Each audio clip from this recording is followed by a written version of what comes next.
Ladies and gentlemen, a big round of applause for our guest speaker, Cheryl Wee. Thanks, Eric. Hello, welcome.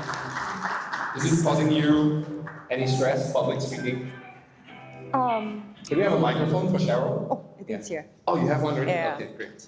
Well, actually, this is It's okay.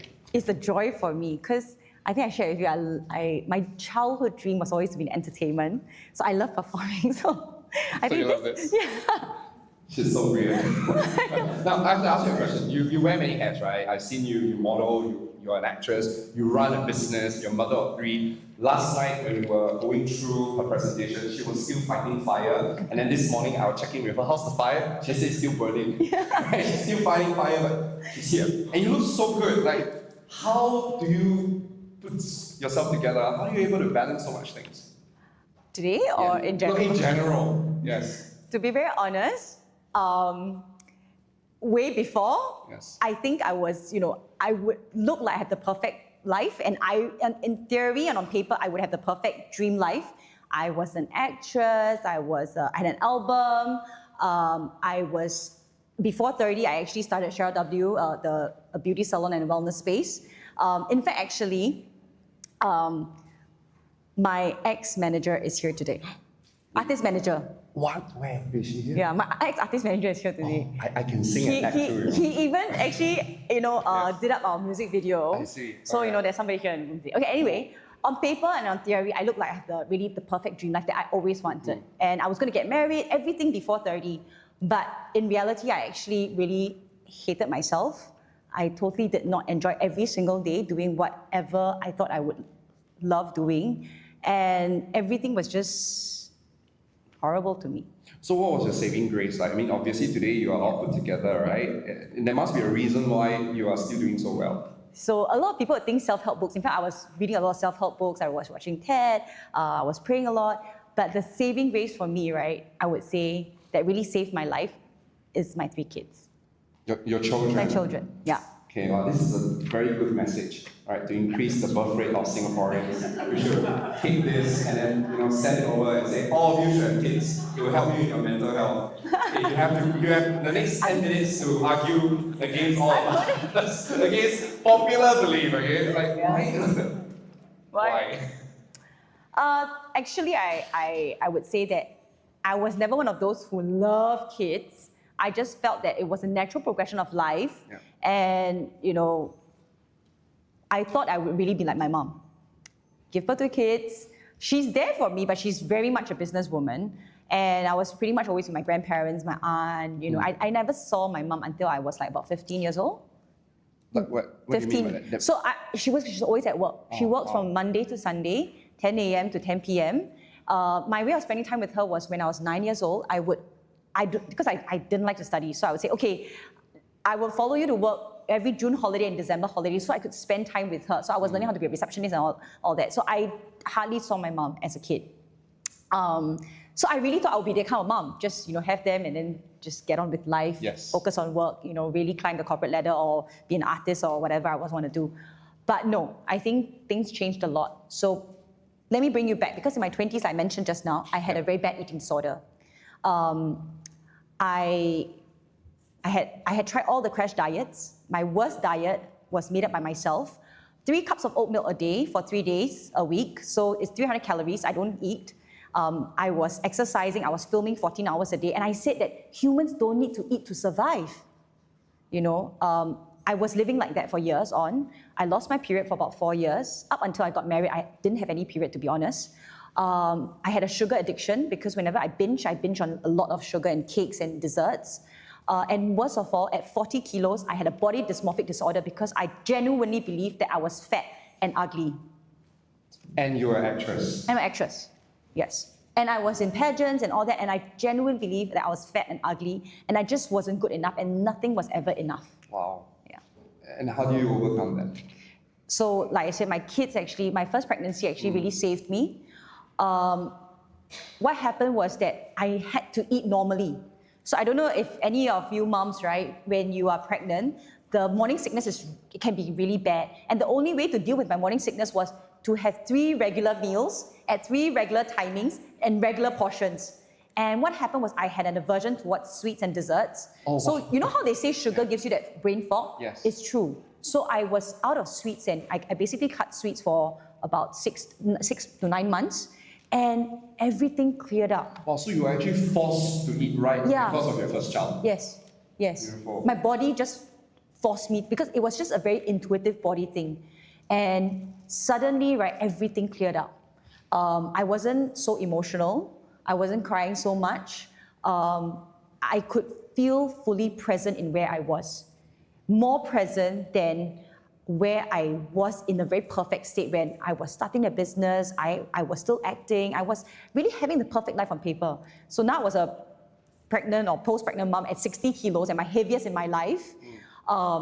First-time mom, I mean, there's a lot of stress and all that. Work is still calling and, asking what to do, and because it's still a young business. Exactly. But at the same time, I think I was a lot more present. As a mom. I think we As have a a person, picture yes. as well, right? Yes. Can we have a clicker? Yes. So that was Mark. Yes, that's Mark. Yes. So your first son basically is a nutritionist. Yeah.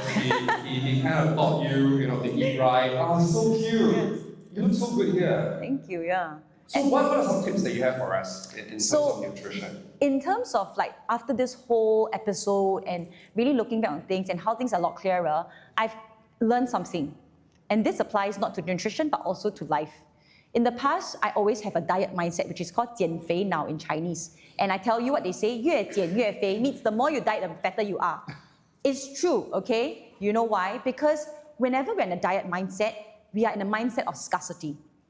We feel there's not going to be enough. Okay, I'm going to keep more, eat more now, because there's not going to be enough later. And that's the problem. It's okay, I eat more on Sunday because Monday I'll diet. And that is really the problem, because we are always not living in the present where we are. I don't know whether I'm hungry or not, I just eat first. Because tomorrow I cannot eat. I eat the dessert first, because tomorrow I may not get desserts. So when I change my mindset to a 70% full, the mindset shifts into a mindset of abundance. The mindset of abundance is when I feel that it's okay, I can have this later.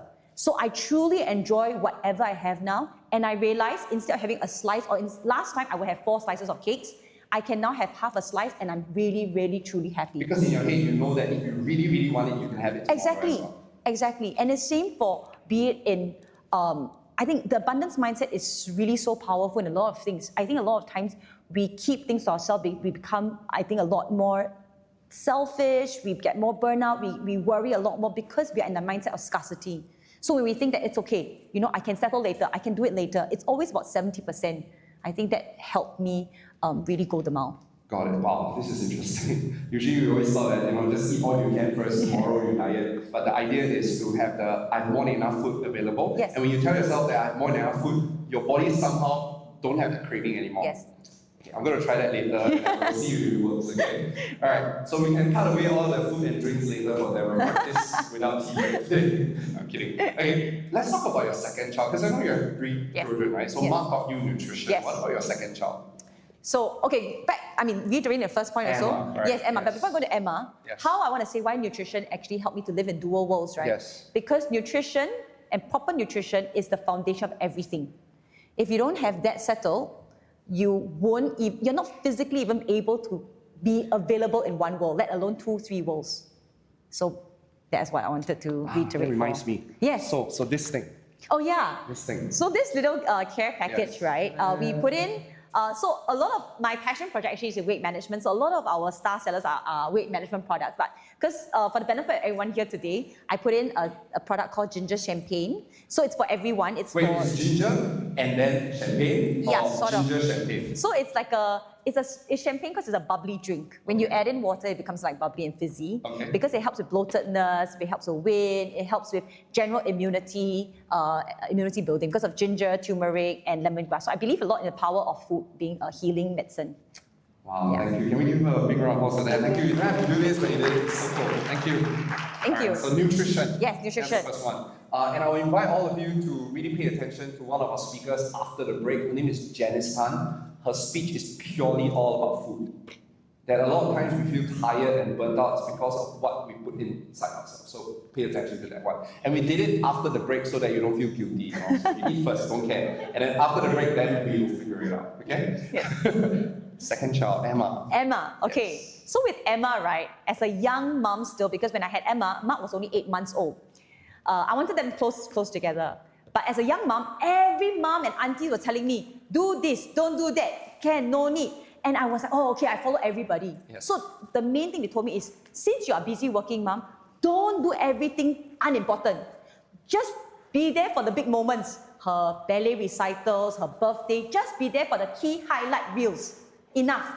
活到重点就好. So I said, okay lah. So that's what I did. So I left the showering, the feeding, everything to, I have really good help and support system. I left it to everybody. And then suddenly, when she was 1 year old, when she's a bit more aware, from 1 to 2, she rejected me almost every day.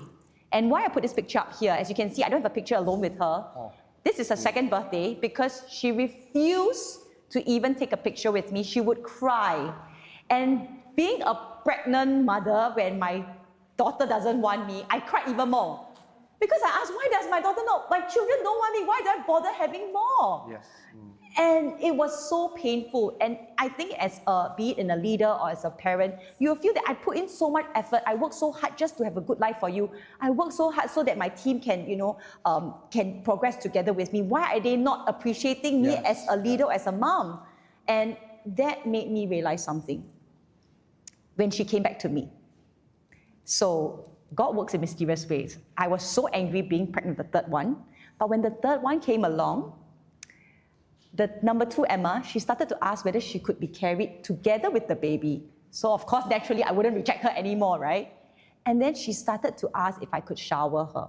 So I started to do the unimportant things, but the littlest things, but with the biggest love. So I started to shower her and I would chat with her about things that she would like. And she was just 2. So I said like, do you want to eat this? And then she would be like, yes or no. And then I started to feed her.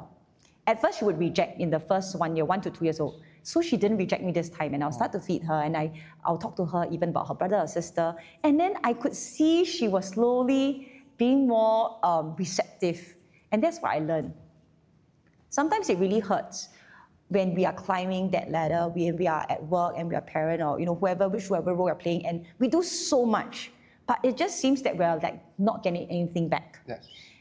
But maybe sometimes we have to relook and rethink and to do the littlest things, but with the greatest love. Because that is what speaks the unspeakable that people cannot say out. And how do you apply that principle at work as well? Do you also do the little things for your people, your employees? Before this, as a young entrepreneur, you feel like, okay, we do everything, right? So I need to be there for the meetings, and we bring them for team dinners, a nice buffet, and things like that. But similarly, I had the same experience with my daughter. I just don't feel connected with them. So what I did was, in the past 1 year, I started to cook for them. I'm not a great cook, but I learned a few things from my mom. So we'll make things like apple tarts or radish kueh. I tried it. And I would go on the days that are not important, but I would go on days like a weekend, because weekend, usually I'm not in the office, but my operational stuff, I will bring it to them on a Sunday. And I'll just say, thank you so much for sacrificing, your Sundays here, because we work in retail, so they work Saturdays, Sundays, and public holidays. And just be there for a public holiday and say, hey, thank you so much, Yeah, I really appreciate this. And I think it makes a big difference because I started to bond with the team a bit more. Wow. Have you read this book called Language of Love? Yes, it feels like the what 5 you're languages. doing is the 5. Have you all heard of the 5 language of love? Yeah. So what are the 5? Let's see if you know. Words of affirmation. Fantastic. Words of affirmation. Service. Touch. Gifts. Touch. Last one? Time. It's so funny. You guys are so wise. Because there was another event I did. I also asked my audience, you all know the 5 language of love? Everybody said, yes. I said, what is it? And they say cash, condo, credit card. I was like, no, that's the 5C is different. But that was love for them, right? Okay, so you know the language of love. Yeah. So do you think it will work if, let's say, we know our employees' language of love and then we respond accordingly? I think realistically, because when we have employees, right, we probably are dealing with a team of at least 10 or even bigger, right? Yeah. To know everybody's language and to individually cater to them is difficult. Yeah. I would say like the key stuff, I would try to make a little bit more effort to, because they are the ones that work directly with me, I would make the effort. But with the bigger team, I would just do something a bit more generic, but let them know that I'm still there for them. Got it. And it's always the little things at Yes. the non-important dates. Yes. Got it. Okay, we'll try that. I know you have a third child, Yes. right? Ellie. Yes. Okay, I got it right. So what about Ellie? Okay, What so did Ellie teach you? if you see Ellie here, she's 5.5 months, no. and she was in a hospital. So what happened was I had COVID, and she was running a fever. She was 5.5 months. So my husband had to take her to the hospital, the doctor first, and the doctor said, I think you need to admit her because she's running a viral fever for more than 5 days. So went to the hospital, couldn't find out why she was having a fever. After 1 week passed, 2 weeks passed, couldn't find out why again, because her fever would go up, then come down, and then go up again when she was about to be discharged. It was about the 2.5 week that we still couldn't really find out why. And I remember one day on a Saturday, I went to visit her, and then I went out to the shop just to get a breather for a while. And then the doctor called me and said, Sure, I think you need to come back. And I said, okay. And he said, the hematologist, okay? So she called many, many doctors. They had a team of doctors because she couldn't find out why. And the hematologist said, I did a blood smear for her, and her neutrophils, so neutrophil cells are white blood cells that fight infections, are not only extremely low, so typically people will have 60% during fighting infection, she had less than 1%. And in that one cell he saw, he said, it is an abnormal looking cell. So he told me to just be mentally prepared for whatever it is. I mean, I was just pretty lost, and all he could do is say, okay, whatever it is right now, I'll give her a jab, and in the next 24 hours, if her counts go up by more than 3 times, she's a borderline case, more than 6 times, she's pretty safe. So we prayed really hard for that 24 hours, and thank God it went up by 16 times. So we knew that it was not a congenital case, it was just a benign case. But anyway, in that whole ordeal, the main thing of what the lesson learned is that things will happen. And you don't know when it will happen. But in that time, because I work in a family business, my sister, my husband, and my cousin, we are all in the business together. Without anything, they say, Cheryl, Roy, don't worry. Don't need to come into office. We will handle everything. Just be in the hospital for as long as you need. We will run things because we run an operational retail business. Every day there's something to a certain extent. But she said, don't worry. Even though they're not from the same department, they will just hope the ball and carry on. My uncle, with my 2 older kids at home, I didn't want to leave them alone. My uncle would say, okay, don't worry, I'll bring them for pizza and we'll take care of them. Yeah. So what I want to say is, to live in dual roles effectively, we really need to build a good support team, because we cannot cover the sky ourselves. How great, how capable we are. We need a team. And that team is the team that will cover for you, or you cover for them in times of need. And this is what makes it possible. Oh, this is so beautiful. You guys learn something from the kids. But I think now it makes us want to have more kids, right? Because every kid seems to be able to teach us something. We have leaders here today, as a closing question. We have leaders here today who are also very stretched thin, right? We are living in dual roles as well. What do you think is one big lesson that you would love to share with them, that will help them to not just survive but thrive? I think I am also trying to learn this. We focus on the things that matter, because we really can't do everything. I really also want to do everything. Until today, I still want to run the business. I want to be an actress. I want to be a perfect mother. I want to be a perfect wife. I want to be a perfect daughter. I think it's a stretch. So I think we've got to focus on the things that really matter.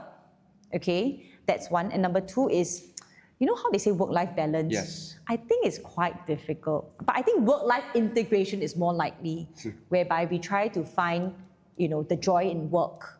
And sometimes through the play, I find joy. So for example, we're actually flying off to Hamburg for a hair show, and I actually bring the 3 kids along. Oh man, Yeah. lucky them. Yeah. Do you have any extra seats for some of us who need a break? Sure, if you can be the hairstylist or the model, can. Anyone? Yeah. They seem to do a great job with their hair.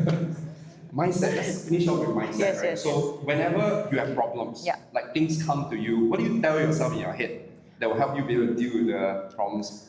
in front of you? So I'm a Catholic, and I think I've seen the power of and really God working in a lot of ways, and we are really just humans. I believe in something which is wherever you are, wherever we are, God or the universe won't put you in that situation if He doesn't think you can handle it. So you are built for this. Whatever you're going through now, you are built for it. And you will learn things along the way that I think builds character. That's so cool. Ladies and gentlemen, can we give a big round of applause for Cheryl for taking the time to be with us today. Thank you so much. Will you be able to stay for a while? Yeah, of course. Oh, okay, cool. So later on during our coffee break, feel free to connect with Cheryl, take some pictures. And again, thank you so much for bringing us your insights and your little gift. All right? Okay, thank you so much. Thank you so much. Thank you. Again, Thank you. see you later. All right, Cheryl. Okay, so now that, we got something for you as well. Sorry? Oh yeah, matches a pin. Thank you. So sunflowers, I hope you like it. I haven't checked on whether you like flowers, Okay. but I feel that I cannot take Roy's position of giving you roses, so we thought sunflowers matches Okay, your thank you so personality. much. Thank Thank you you. so much. Thank you. Can we take a picture? Yeah. Yay. Awesome. Thank you. See you later. Okay.